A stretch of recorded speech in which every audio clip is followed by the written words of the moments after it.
We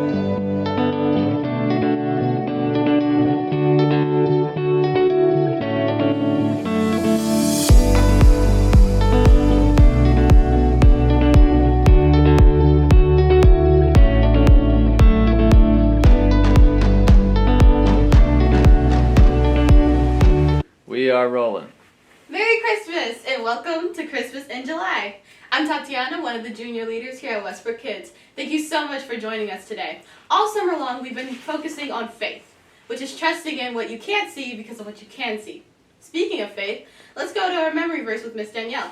Hey guys, Miss Danielle here with our verse for the month. It's found in Ephesians 2:8. It goes like this: God's grace has saved you because of your faith in Christ. Your salvation doesn't come from anything you do. It is God's gift. All right, keep practicing. We'll see you next time. Thanks, Miss Danielle. So now, join me this week as we finish our journey through God's amazing story and seeing how key leaders learn to have faith in Jesus as his message begins to spread throughout the world. And remember to tell your parents to like, share, and watch our Facebook page for fun and exciting events. See you next week. You got this! You got this! You got this! You have got this! Yay! Yeah! Now we're focused. Hey everyone, it's Erica. You might be wondering what I'm doing talking to myself in the mirror. Hey, what's up? How you doing? Well, I decided I needed a little encouragement because it's been sort of a hard week. You see, a few days ago, my aunt was stuck at home with a broken leg. So I took some soup to her house, but then her dog peed on my shoe. And then I slipped and spilled the soup all over the place. And then the next day, I was walking home from the library and a car drove through a puddle next to me and splashed water all over me and all over my library book. Are you kidding me? Then, yesterday, I tripped over a sleeping cat and I fell into a prickly rose bush. Ow, ow. So, it's been one of those weeks. And I'm trying to encourage myself to have a better day. But it's going to take faith. Faith is trusting in what you can't see because of what you can see.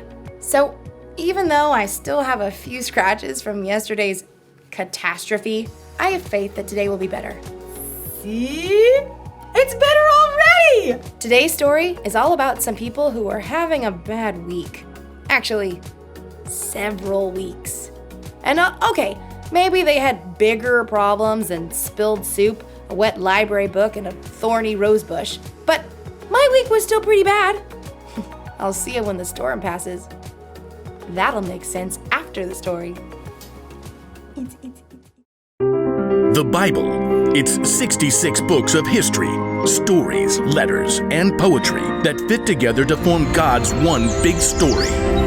The epic adventure of how He created us and loves us so much that He made a way to rescue us. As we travel through the Bible, from Genesis to Revelation, we discover people who met God and found their lives changed forever.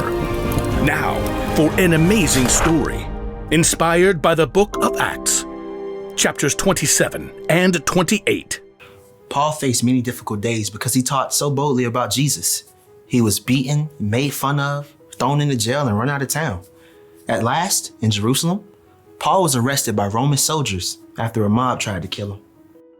He speaks against our law! Get rid of that guy! Paul paced in his prison cell. The Lord stood next to him. Be brave. You have told people about me in Jerusalem. You must do the same in Rome.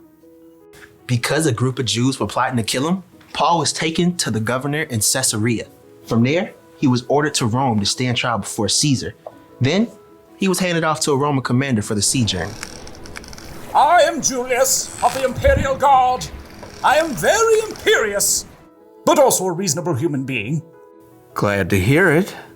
Julius allowed Paul to visit with friends as they stopped at the port city of Sidon. From there, They sailed around Cyprus, transferred to a ship from Egypt, carrying grain to Italy. The ship fought against the wind for many days until they arrived in a town on the island of Crete called Fair Havens. It was already well into October, a risky time for sea travel. Men, I can see that our trip is going to be dangerous. The ship will be lost, and our own lives will be in danger. A reasonable concern. The pilot and ship's owner wanted to reach a better harbor for the winter. Pish posh. We can make it to Phoenix. Well, Feel that? Gentle southerly breeze. Perfection. we leave at once. Anchors away! But very soon, the gentle breeze transformed. Within a short time, the wind beat against the ship with the strength of a hurricane. The pilot gave up fighting the gale. Hoist the lifeboat. Secure ropes around the bow. Jettison the cargo. In the midst of the chaos, the Lord sent an angel to Paul. The next morning, Paul withstood the storm to encourage the crew and passengers. 276 people. First, not to say I told you so, but I told you so. Second, not a problem. Last night an angel from God told me, "Do not be afraid, Paul. You must go on trial in front of Caesar. God has shown his grace by sparing the lives of all those sailing with you. But we must run the ship onto an island." On the 14th night of the storm, the sailors realized they were nearing land.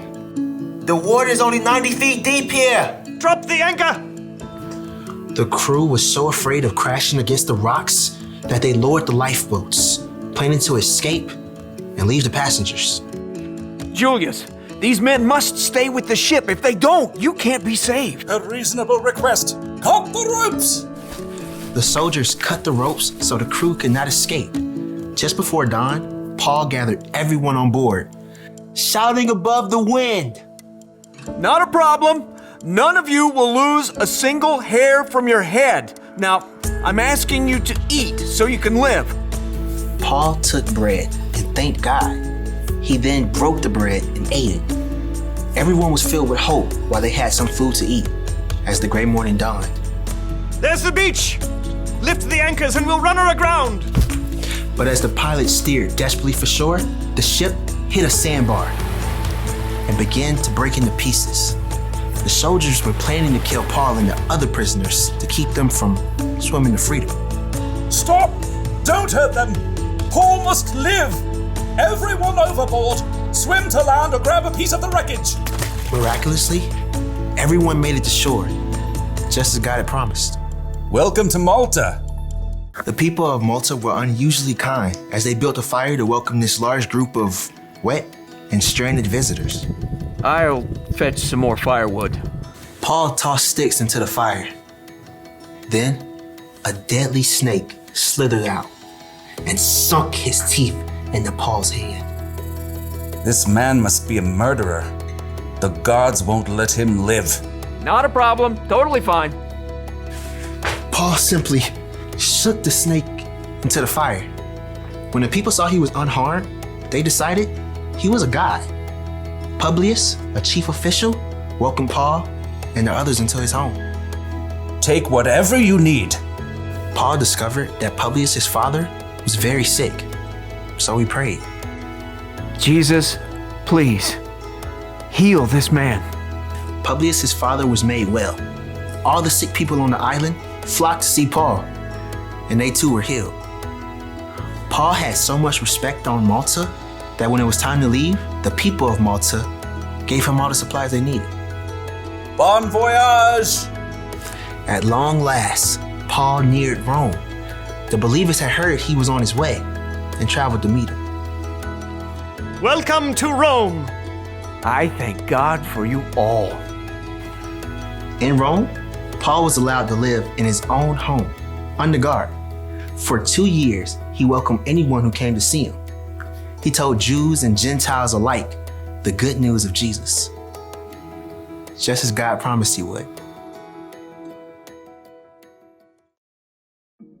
So a shipwreck is probably worse than tripping on a cat, but a bad week is a bad week. And the important thing to realize is that we all have problems, and we all get to choose how we react to those problems. Paul chose to trust that God was with him no matter what he was going through. You see, Paul understood that God had a bigger plan.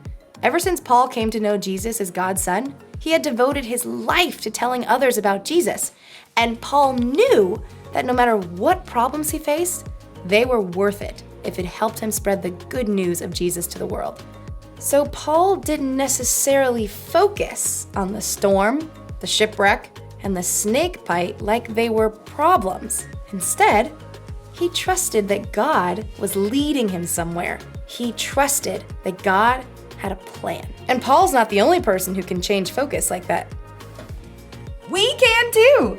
When we hope and trust in Jesus, it can change how we look at our problems. That's the one thing to remember today. Knowing Jesus changes the way you see your problems. When you're having one of those weeks, or months, or years, or whenever we have a problem, sometimes the bad stuff is all we can focus on. But when you know that God has a plan and that Jesus is always with you, it can help take the focus off yourself and put your focus on Him. Whenever you're facing tough situations, remembering that God is with you can make it less hard or scary. So don't forget, God has got this. See you next time. Bye.